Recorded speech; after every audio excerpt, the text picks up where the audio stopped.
Sa kabila ng walang pag-asa, ayan po, pinili ng Panginoong Hesus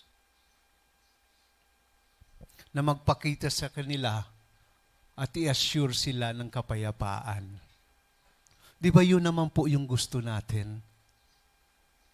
The resurrection of our Lord Jesus Christ assures us that there are no locked doors of fear and doubts He cannot penetrate just for us to have peace in Him. Sa mga panahong ito, hindi man tayo takot sa mga Jewish or sa authority, if we may say, unless na talagang may kasalanan ka sa batas, talagang matatakot ka, talagang itutokhang ka. Ano po? Pero sa mga panahong ito, we have so many locked doors in our hearts. Tayo po'y nakakulong sa pangamba na ano ba ang kinabukasan namin. Nakakulong sa pangamba na yaw na naman si Judith. Yaw na naman so mga orders ko dahil man pala na kong pambayad. Yaw na naman so bill kang kuryente. Yaw na naman so mga tuition so aki ko. Pangamba na ano na daw ang mangyayari sa pamilya me. Dahil stable na trabaho si Agum. Paano ko daw bubuhayon ang pamilya ko? Paano kaya ako makaka-college? Hirap na sina mama at papa sa akin. Paano kaya kami magkakasundo ng pamilya ko?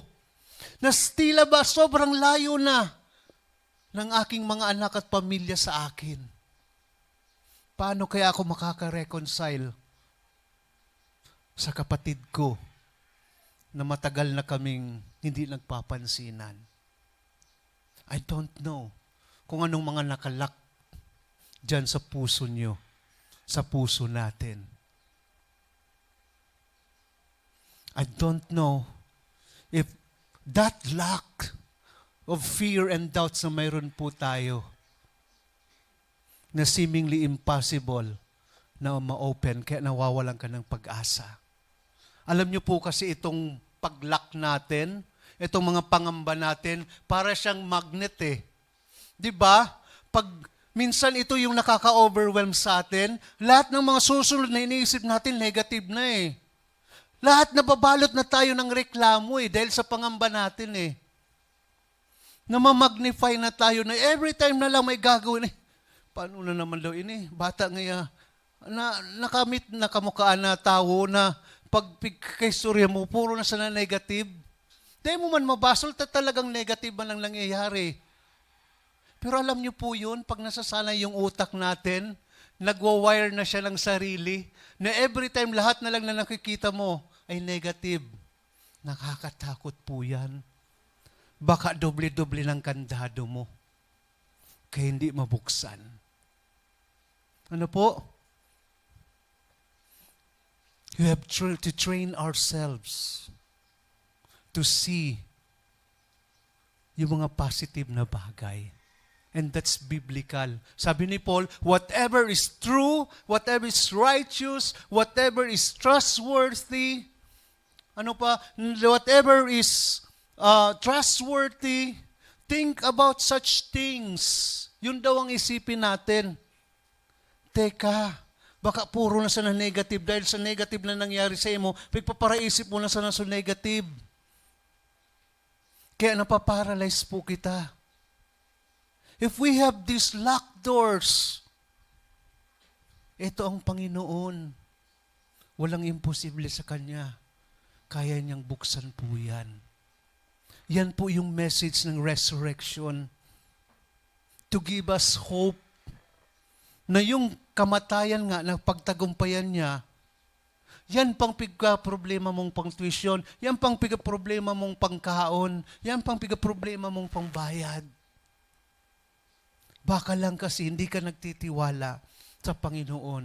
Or baka kasi na-overwhelm na tayo ng mga problema at hindi na natin nakikita yung pagkilos ng Panginoon.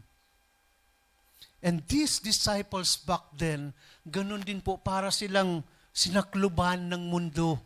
Kasi yung inaasahan nila, yung binigay nila, yung time nila, effort at buhay nila sa Panginoong Hesus, all of the sudden, biglang nawala sa kanila. But here comes Jesus.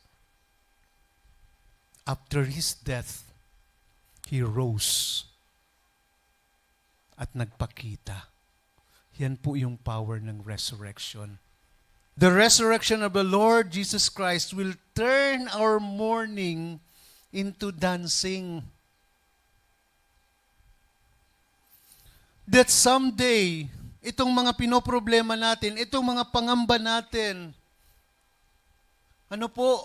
tayo po'y naniniwala na kagaya ng Panginoong Hesus, nang wala man sa mga disciples for a while, tayo po'y maniniwala na tayo din po ay makakaangat sa pagkakalugmok natin, sa relationship, sa financial, sa physical na kalalagayan, and all the rest.